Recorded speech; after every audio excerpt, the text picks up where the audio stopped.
Welcome back, everyone. We now have the second match of our second half of the first day of the NEO2, and this is Thingy versus Kids with Knives. You are looking at an eagle, which is not a common sight in a tournament. That curse, probably a lot more common, but still less common than it should be. We have now Thingy versus Kids with Knives. Thingy has come in with what is a pretty great team. Sleipnirs with a curse, scimitar, saber, nemesis, and 2 Merlins, while Kids with Knives, a really great team here, or a really hilarious team at the very least. Scimitar, Eagle, Double Cerberus, carries Griffin, Maulus.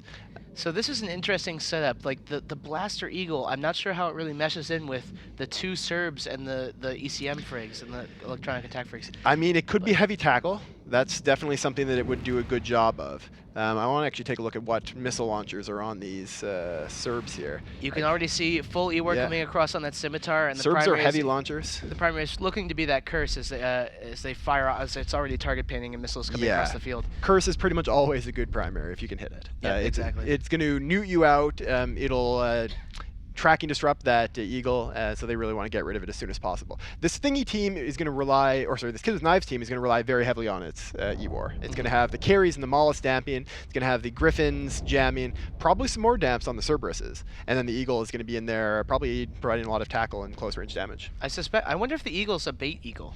It's very possible. They're just going to drive it in there and then try and get reps on it and keep it up for as long as possible. I mean, so both teams warped most of their teams right in at 0, or not right in at 0, the opposite of that, at max range. But the Eagle came in a bit closer, so it was the only ship closer to the beacon than max. And that's very possible that they could want it to be shot, but if that's true, Thingy's not taking the bait. Because instead they're going after the Scimitar after trying to kill it and failing to kill a Maulus. And trying to come across the support fleet. You can see those newts all the way across the support fleet there, just trying to get that E-War to drop as soon as possible.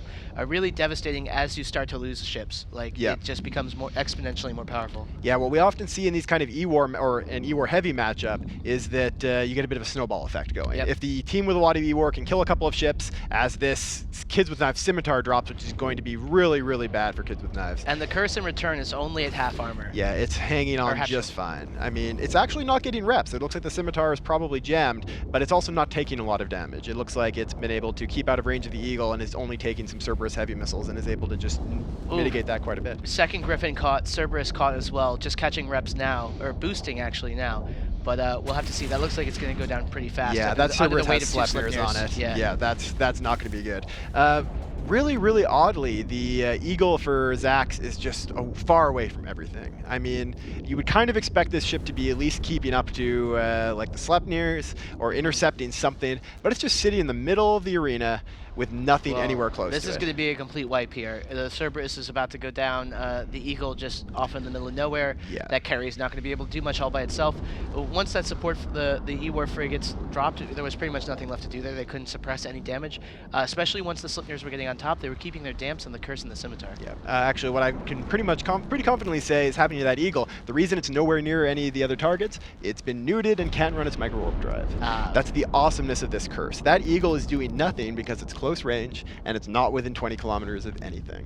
And the curse is just a spectacular ship in this kind of matchup. It'll neut out a couple of targets, which essentially takes them off the field in the case of an Eagle. Yep, and we can see here the last carry is falling. All that's left is catch that Eagle, drop it, and with no hardeners and no cap, it's going to have a rough day. Yeah, it is not going to be able to tank this, and it's not going to be able to kill anything either because it's not going to be able to fire its guns. This is going to be a very, very solid play by the Thingy team. Again, we weren't really sure what to expect from them, but we did know that they're pretty respected PvPers, and they played this really well. I mean, this is a good setup, well executed. Yep, exactly. And Sleipnirs are just sort of a mainstay. Throwing a curse there, you've got something to deal with, some of the more tricky targets for Sleipnir to deal with. And with the Eagle going down there, that will be the match, and we will see you guys in just a little bit.